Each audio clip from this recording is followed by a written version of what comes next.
understanding the classical and contemporary linguistic approaches. Linguistic language has been one of the most, in-depthly scrutinized things in Indian, philosophical schools.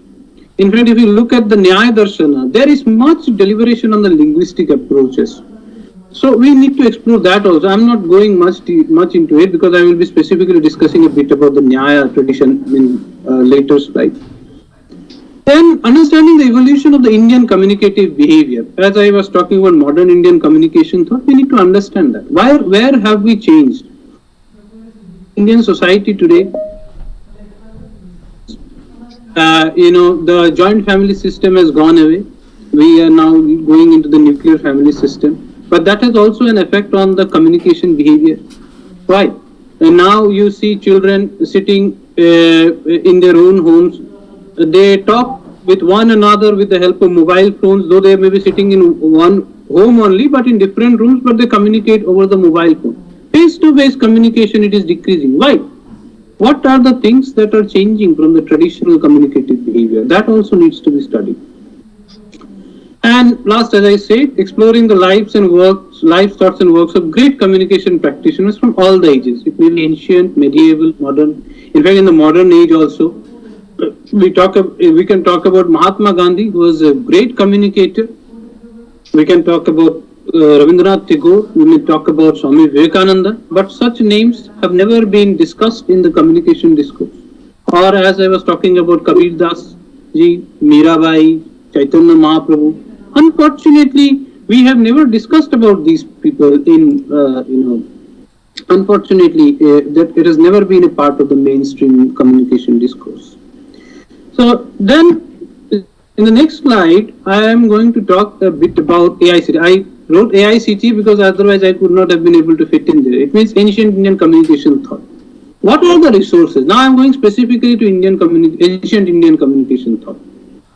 The first resource, I would say, is the philosophical text. And it can be the Vedas, the Upaniṣads, the Puranas, the Bhagavad Gita. This is not an exhaustive list, but these are some of the core philosophical texts we have got from the ancient times. Then comes the ancillary text. Why I have called it the ancillary text? Because these are texts which do not specifically talk about philosophical concepts. Each of them has some specific purpose. For instance, the Nāṭyaśāstra, it talks about performing arts. The Arthaśāstra, it talks about, the art of statecraft. Or Dharmaśāstra, it talks about how rule, law and order can be maintained in a society. And therefore, these are not strictly philosophical texts, but they are, nonetheless, they have significant relevance to communication discourse. Say, for instance, the Dharmaśāstra, say in a particular text such as the Manu Samhita, Manusmriti, we find many passages which talk about communication ethics, that you should not talk in a violent manner, you should talk in a polite manner to this and that. So even in the Dharmaśāstra also we find communication ethics. The Arthaśāstra, the Nāṭyaśāstra and Nyāya Sūtras I will of course discuss in a later slide. Apart from that, there are also other texts. And by other texts, I mean some of the fictional texts.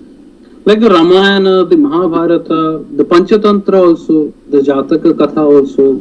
They also have communication insights. I'm giving just a couple of insights.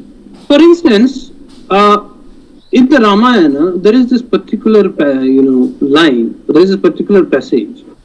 Now, why I am giving this example? Because it is not explicit, but how you can derive it from there. In the Ramayana, there is this particular passage when Sri Ramchandra, he is asked that, are you afraid of something? And Ram was Maryada Purushottam Ram. And still Ram said, yes, I am afraid of one thing. There is one thing which I am afraid of. And everybody was astonished. Everybody asked, what is that one thing? So Ram then says, I will just say the Sanskrit verse first. He says, Na bhito maranad ashmi kevalam dushito yascha. The na bhito maranad means I am not afraid of death, because everybody thought that everybody is afraid of death. But Ram says, I am not afraid of death. And then says, kevalam dushito yascha. Kevalam means only, dushito means, tarnishing of reputation. So that is the only thing I'm afraid of. And then he explains, Ram explains that, why should one be afraid of death? Death is certain. Death is something which is, whoever has taken birth, it is bound to come. So there is no point in being afraid of death.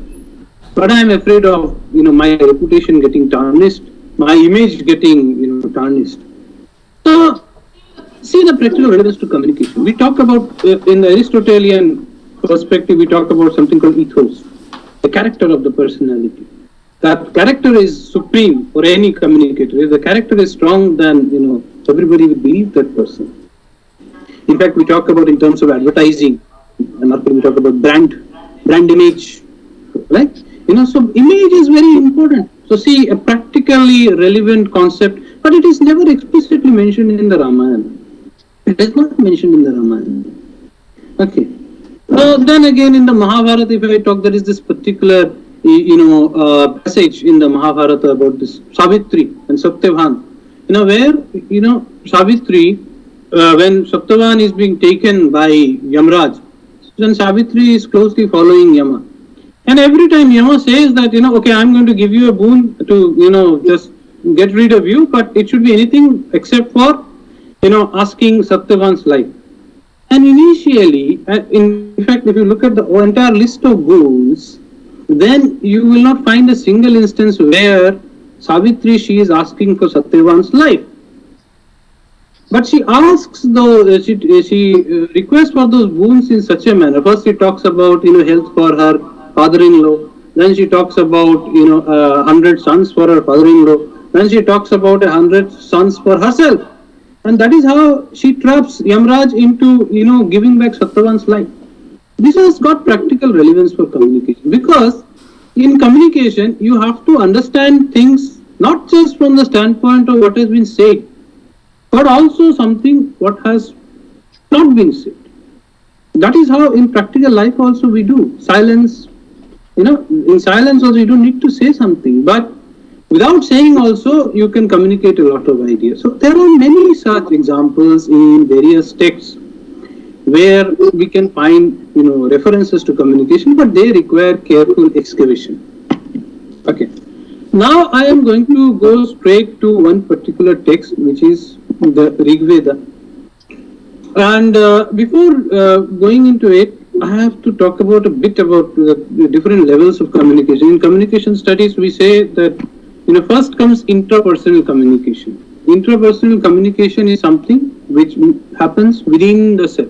So there is the word intra. Intra means within. And then comes inter. Inter means between. So interpersonal is communication between two people. And then, it can go to group communication and then public communication and mass communication. Now, I find that in the Rig Veda, you will not find any direct reference to, communication, but they have given some example, some, explanations. What is the first explanation? See, this is something which we find in the Rig Veda. This is on record. There is a particular, sutra which says, Saktum eva titona punanto yatra dhira manasha vachamakata. So here the ṛṣīs, they are comparing the human mind to a sieve. So आटा का चटनी जो होता है, आटा का जो उसमें you sieve, you have to do the filtering. Otherwise you cannot, you cannot separate the atta from the corn. So, the mind is being compared to a sieve, and it is said that human mind, it works like a filter. So all the thoughts, they are already in the human mind, and the mind, it acts as a filter. And then it says, Atra sakhaya sakhyani janate bhadraisham lakshmair nihitadi vachi. So after that filtration, the wise men, they apply this filter and then they talk judiciously. So it is an example of intrapersonal communication. Because the human mind, it gets lots and lots of thoughts, but we think over it. Whatever is coming to our mind, we don't speak it. We apply our mind and we think what is desirable, and we try to talk only what is desirable. So this is a reference to intrapersonal communication. Then again, there is another example. So this is an example which I think is very oft quoted. Everywhere you will find. It is Chatvari Vak Parimita Padani. It means there are 4 stages of speech. The translation is that there are 4 stages of speech, but the 4 stages, they are only known to the enlightened men.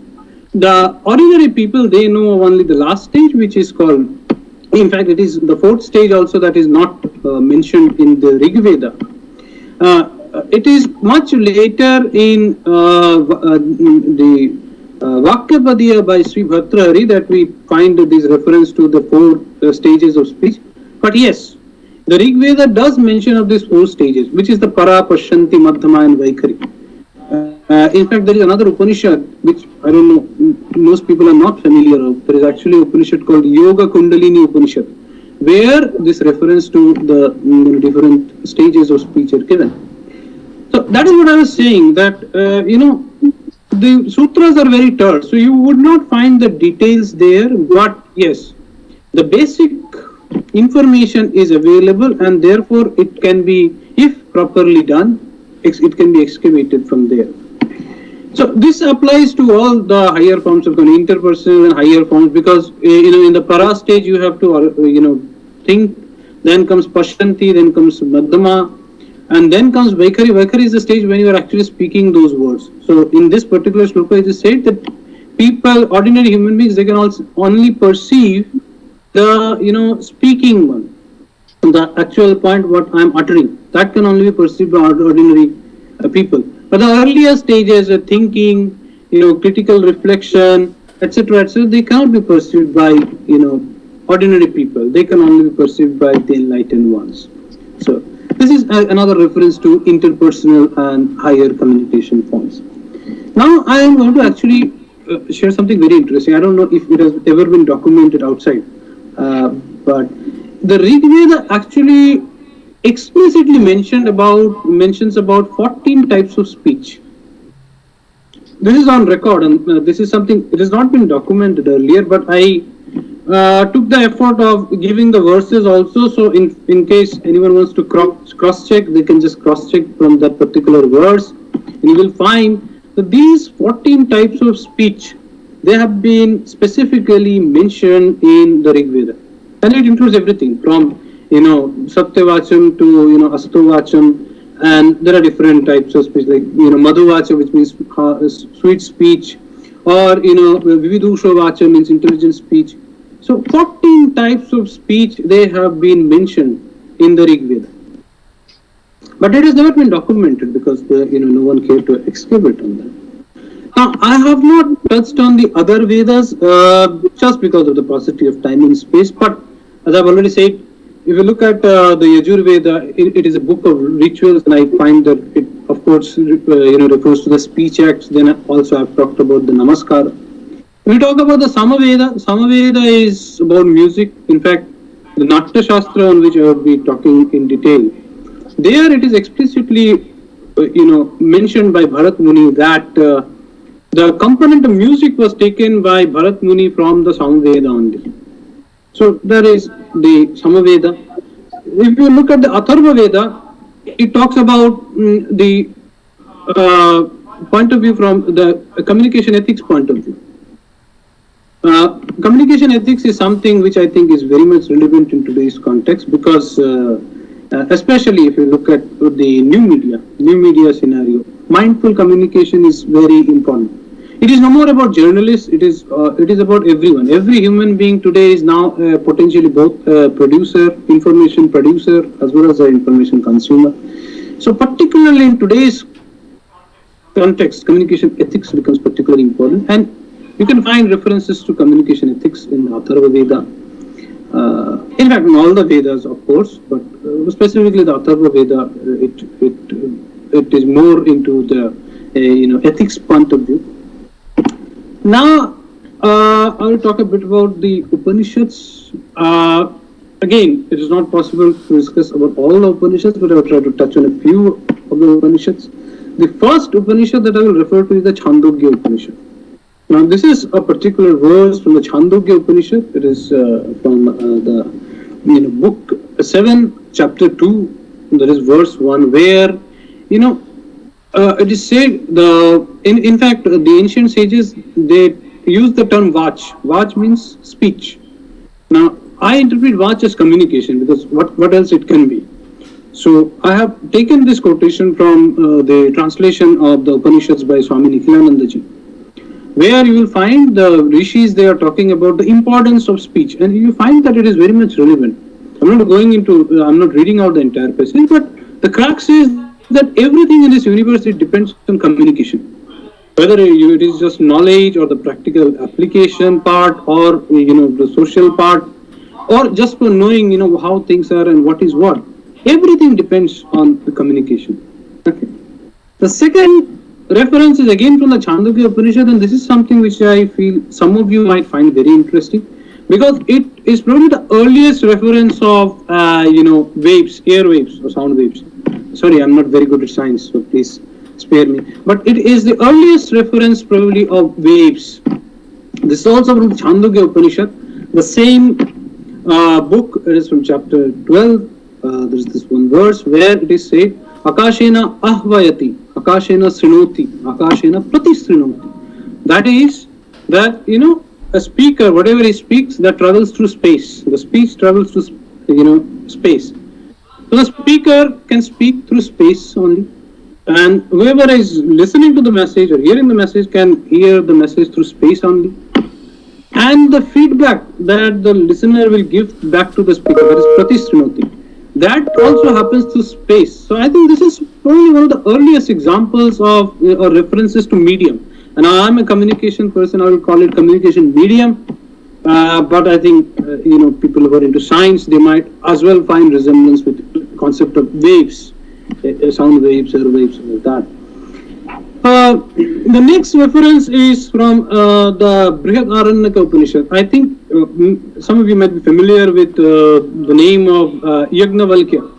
Yajnavalkya, he was a famous rishi, and this is a conversation between the sage and the king. And where Yajnavalkya, he is talking about the immense importance of speech, and he says the same thing. It's basically just more or less the same as what is said in the Chandogya Upanishad.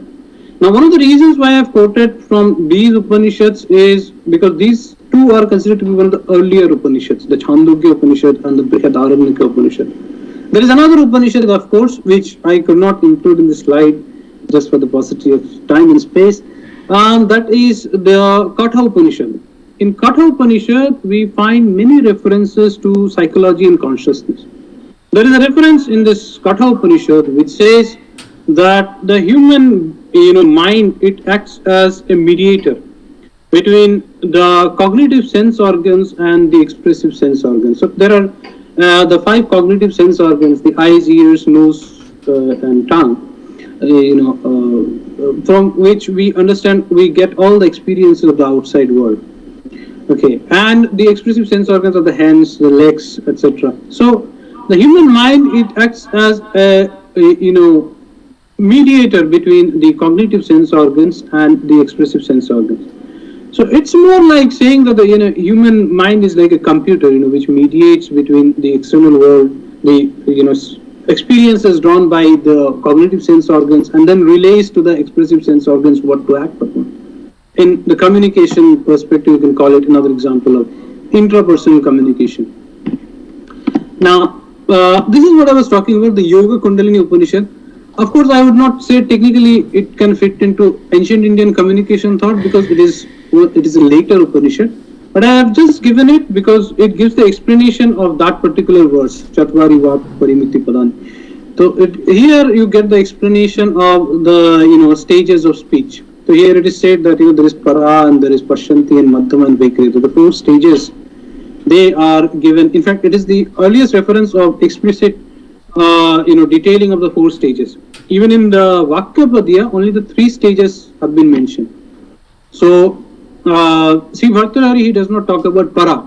One of the reasons is because Para is something, it is the supreme consciousness state that can be attained by only people who have a very high sense of focus and concentration, or quote unquote the sannyasis or the sadhus, and therefore he doesn't talk about Para. But in the Yoga Kundalini Upanishad, for the first time, the 4 stages they've been mentioned. That is why I have given this reference. Now I will talk a bit about the few other texts. And as I said, I will talk a bit about Arthaśāstra and Nyāya Sūtras. 4 texts I will talk about. Acāranga Sutra is a text from Jain philosophy, and Samana Sutra is also from Jain philosophy, so I'll talk a bit about that. I'll have to hurry a bit, I think. I don't have much time. So in the Arthaśāstra, we talk about 3 types of information, and he talks about official sources, unofficial sources, and spies. I think a lot of material will be available on the information sources regarding spies on the internet, but it is not completely true. There is much detailing, of course. In fact, in the 3 informations also, yes, there is detailing. There are also 8 types of official communication forms. Now, these are things which will need much detailing. But what is particularly interesting is the double SWOT analysis. I don't know if it has ever been documented. In fact, the concept of SWOT analysis, that is something we have technically got from the Harvard School. But here in the Arthaśāstra, it is actually on record that there is a reference to the SWOT analysis. In fact, it is a double SWOT analysis. So, Kautilya in the Arthaśāstra talks that before you go to a war, you should not only assess your strengths, weaknesses, opportunities, and threats. Now it has become challenges. But you should also know the strengths, weaknesses, opportunities, and threats of your opponent. Otherwise, you cannot win any battle. Now, that is something which has practical relevance if we talk in terms of business communication or even political communication. So yes, certainly we can take insights from that. Talking about the Nyāya Sūtras, the Nyāya Sūtras, they refer to they are more into the linguistic approaches, the rhetorical approaches. So they talk about the relation between word and meaning, and according to them, there can be two types of relation. There is a direct and there is an indirect, which is of course understandable. Say some things you can directly perceive. Like if it is the name of a person, you talk to that person, you can easily find a relation between the name and that person. But there are indirect relations also. One classic example they give is again I'm quoting a Sanskrit word. They talk about this example of Gangayam Ghosha. Gangayam Ghosha, it actually technically means that the village of the Ghoshas is on the Ganges. Now it cannot actually be on the Ganges. How can a village be on the Ganges? But it actually means that the village of the Ghoshas that is on the banks of the Ganges. So there can be indirect relations. In fact, the entire idea of signification, the signifier, signified in sign, that owes a lot to the Nyāya Sūtras.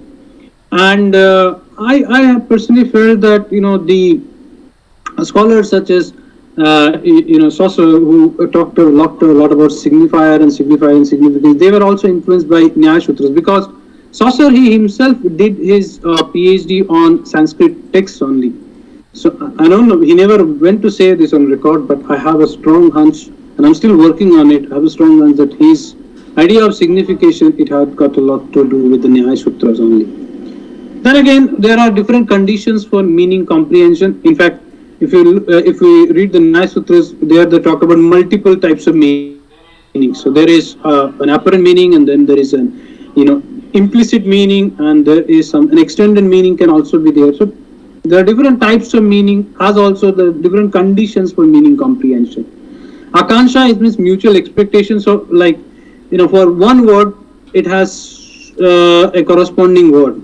So if I say I go to school, if you say just I or go or to or school, it won't make any sense. But if you combine all the words together, then only it makes a proper meaning. Yogata, then again, there are some words which are incompatible with each other. One example is Agnina Sinchit. Agnina means fire, Sinchit means irrigation. So if someone says Agnina Sinchit, it is a mutually incompatible word. So words have to be compatible with each other. Sannidhi, again, proximity. Words have to be said. Say if I say I now go after 1 hour, 2 after another hour, school after another hour, it won't make sense. I have to say I go to school at one go. Otherwise, it is not going to make sense. Then again, there are deliberations on the different kinds of debates. I don't have much time to go into the details. But Vada is basically positive detail. In fact, it's very interesting. The different kinds of debates, they have also been discussed in the Charaka Samhita. So there also you find references to positive rhetoric and negative rhetoric. So Vada is basically positive rhetoric, whereas Jalpa and Vitanda, they are negative rhetoric. Basically, when Vitanda is something when you are not at all interested in listening to the other person's point of view. So according to the Nyāya Sūtras, Vada is the best form of debate and Vitanda is the worst form of debate which should be avoided. These two texts, Ācārya Sutra and Samana Suttam, they are actually Jain's texts. And as you can understand, the Jains, they give much emphasis on the idea of ethics. So that is the case with Ācārya Sutra. What I wanted to highlight here was they talk about 4 kinds of speech, which is very interesting. So for them, every speech, it can be one of the 4 categories. It can be truth, it can be untruth, it can be half truth, it can be neither true nor false. If I get a time during the question and answer session, I can deliberate on them in detail. But right now, I'll just say that according to the Ācārya Sutra, truth should always be spoken. But there are times, when it may not be good to speak the truth, and therefore you might take recourse to neither truth nor untruth. But untruth and half truths, they should always be avoided. Samana Suttam is another Jain text. Here they talk about the 3 types of restraints. One is restraining one's mind from evil thoughts, that is intrapersonal communication. And the other 2, they can be higher forms of communication. One is the verbal form, Vayam Gupti, that is restraining one's speech from evil expression, that is you should not speak evil. And third is you should not perform an evil action. So it's more like non-verbal communication. Okay. Now, straight into the Nāṭyaśāstra. The Nāṭyaśāstra, as I've said, it is a communication treatise. So it talks about the 4 forms of communication. Vachika Vinaya, it refers to the oral forms of communication. Angika Vinaya, it refers to the art of gestural communication through gestures, postures, etc. Ācārya Vinaya, it means communicating through certain artifacts or facial expressions. Facial expressions, the costumes, etc. The costumes, masks, etc. And last is Sattvika Vinaya, which they talk about in terms of the temperament and the mental frequency and all of that. So, yes, in Vachika Vinaya, there is a lot of discussion about message content. In fact, the Nāṭyaśāstra, it also recognizes silence and inactivity as valid communication forms. In fact, there is also talk about partial silence and complete silence, and partial inactivity and complete inactivity and forced inactivity. All of these are considered to be forms of communication by sage Bharata. So there is much talk about message content. Message framing, faults and merits, gunas and doshas. So according to Bharat Muni, in any language there will be certain faults and certain positive qualities. So it is up to the communicator to incorporate maximum number of positive elements in a speech, and try to negate the effects by avoiding the doshas. So framing is very important for successful communication. Then there are the paralinguistic aspects. This is something of importance to people who are interested in sound studies. Probably there is much discussion about timbre, resonance, frequency, etc., etc. There is also talk about audience segmentation, something which we frequently talk in marketing and advertising, but how you should identify your target audience and how you should go about communicating your messages accordingly. So Bharata Muni, he also classifies between the audience in a hierarchical order, and for instance, he says the Sanskrit language, that is for the elites, and the Prakrit language, that is for the common masses. So that is something which should be taken into consideration by a communicator. So there is audience segmentation also. As far as the Angika Vinaya is concerned, there is much detailing. There is significant detailing done by sage Bharata. He talks about the 6 angas, means the major organs. The upangas means the minor organs. That is upa angas, means sub organs or minor organs. And the pratyangas means the other organs. Like the neck, it is neither a major organ nor a minor organ, but it is a pratyanga. Without the neck, the human body, it cannot communicate properly in totality. So there is much detailing. Unfortunately, it's not possible for me to go into the details of all the aspects. I have tried to document all of those in my thesis. If anyone is interested, they can, of course, have a look at it in Shodh Ganga. Then, of course, he talks about the collective movements of the angas, and, of course, the sum total body movements also. a differentiation is of course made between the movements of dance movements and the general body movement. So that is also something which needs to be taken into consideration. The dance movements, they are specifically meant for dancers only, whereas the general body movements, they are meant for all people. For it might be just a commonplace namaskar also, because if you are doing a namaskar, then also you need to bow down your head with you're folding your hands. So that is a collective movement. We fold our hands at the same time we bow down our heads. That is a collective movement. That gives an extra edge to your communication. It means that you are actually meaning respect. Simply doing a namaskar, it may not give that much emphasis. So there is much detailing there as well. Ahara Vinay, he is talking about different face colors can be there, then model works, beards also. In fact, he talks about the different types of beards of men. And since, of course, Nāṭyaśāstra is about Natya, so he talks about the painting done. Say the actors, they paint their faces and their bodies to give effect. So he's talking about the paintings and decorations also. Masks, I find it very interesting talking in 2022. Because when I finished my thesis, I didn't know that masks would be so important, in 2022. But now I find it very relevant. So there is much discussion about the use of masks, how it can be used to communicate. Coming to Sattvika Vinay, this is actually a lot to talk. Briefly put, he talks about 8 rasas. Now, I'll just like to compare the rasas with the emotional appeals. I think that is something many people can easily connect with. In advertising, there is this concept of emotional appeals and rational appeals. So, like different advertisements, they use different appeals like anger and laughter and comic elements. Now you can easily compare that to Bharata Muni's discussions on the 8 rasas, but then the rasas, they are not going to come out of nowhere, so you need to employ the bhavas. So there is again detailing about the bhavas, like 3 types of bhavas: the permanent bhavas, the sthai, the vyavichari, and or the asthai bhavas and the sattvika bhavas. So the order is like this: from the bhavas, the rasas, they come. And in fact, a very interesting statement is made by Bharat Muni that without rasas there cannot be any meaning, which is of course true. If there is no aesthetic relish, then how can there be meaning in any communication?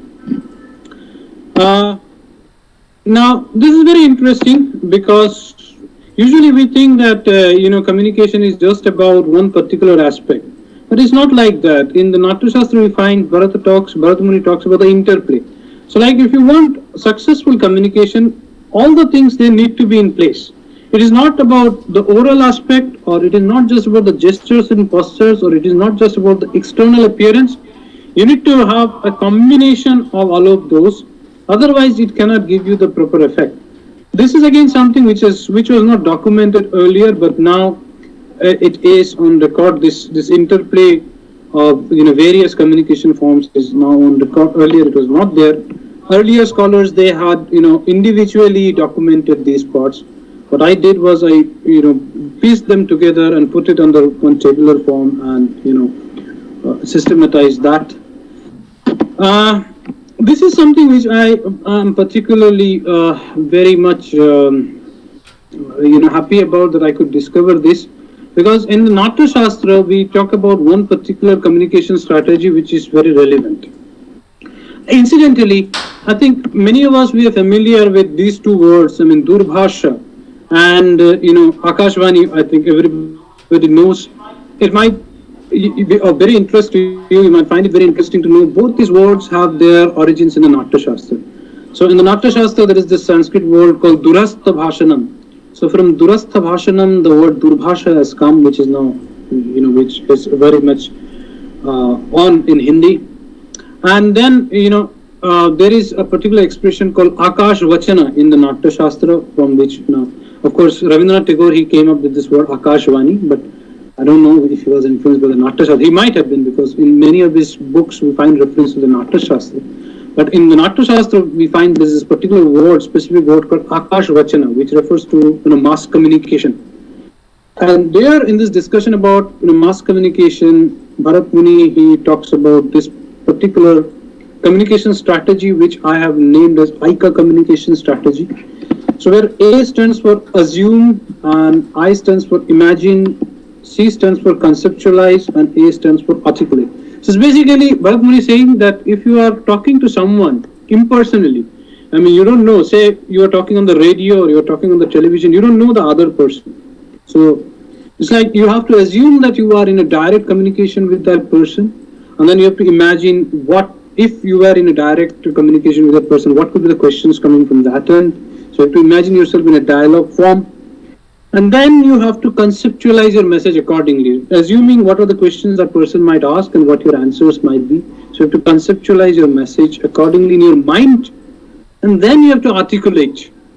So that is a strategy which I find is very much relevant to even in the modern mass communication perspective. Another thing which I find interesting is, there are three approaches. Unfortunately, I can't go into the details of all these aspects. But yes, Sadharanikaran, Rasa and Dhvani, these are three separate aspects of communication. Sadharanikaran refers to communication as an act of establishing commonality, whereas Rasa is about communication as an act of aesthetic enjoyment, whereas Dhvani is about communication as an aspect of meaning formulation. But in the Nāṭyaśāstra we find, Bharata Muni says that, it is not, individually. Successful communication is only that which can combine all these three aspects. So a successful act of communication would be that which can establish commonality. At the same point of time, it can give aesthetic delight to the other person, as well as it can give some meaning. I hope that is the case with me as well. I hope I've been able to connect with you people. I hope I've been able to give you something to think about and, have some aesthetic enjoyment about, as well as, some meaning formulation has been there. Otherwise, this exercise, this communication exercise from my end is actually not successful. I hope that's not the case. This is a comparative study which I did. In fact, in my thesis, I did a comparative analysis of the Nāṭyaśāstra with two ancient Greek texts and two ancient Egyptian texts. I, of course, took the help of translations in case of the Egyptian text and the Greek text, because I don't know Greek or Egyptian for that matter. But I did the, I took the method of collation through different translations, and from there what I gathered, because one of the reasons was because rhetoric is basically the foundational text on which communication discourse is based. Most of it is based in the modern times. But I found that the rhetoric, it does not discuss about paralinguistics or the bodily representation. So it's just about the verbal aspect, the rhetoric, and or the other forms like auxiliary representation, as I talked about, ācārya vinaya, like beards and masks and all of that. Overall, I found that comparing these five texts, Nāṭyaśāstra is the only text which discusses all these aspects, important aspects of communication, from speech, from paralinguistics, and bodily representation, to all. In fact, the ethos, logos, and pathos, the three things which we have come from which we have got from the Greek tradition, they have also been discussed by Sage Bharata. So it is the only treatise available to us from the ancient days today where communication has been discussed in all its entirety. But unfortunately, it is yet to be recognized globally, though now things are changing a bit, but I don't know how long it will take. To conclude, the first thing which I feel is, yes, I hope I have been able to make some sense from my talk today that, yes, we need to, of course, respect the Western thoughts, but we also need to look beyond the Western thoughts. So we need to look beyond Western centrism by looking within, because, ancient Indian texts have much to offer to us, and therefore, we need to excavate those texts, to find the relevant communication thoughts which can be profitably. In fact, I was talking about many of them, like, I talked about the idea of the brand image from Ramayana, or the idea of emotional appeals from the Nāṭyaśāstra, or the deliberations on interpersonal communication or the interpersonal communication. All of them have relevance in the modern times. So in-depth exploration in the area of ancient Indian communication merits attention, though some work is done, but it requires more dedicated effort. More specifically, there is, I think we still have to go a long way for, designing and implementing a definite blueprint, because at this point of time, only Vishwabharati Shantiniketan, it offers a particular paper on Indian communication thought, let alone the other universities. But that is something which needs to worked upon, I think, so that we can expand the scope of the Indian knowledge systems.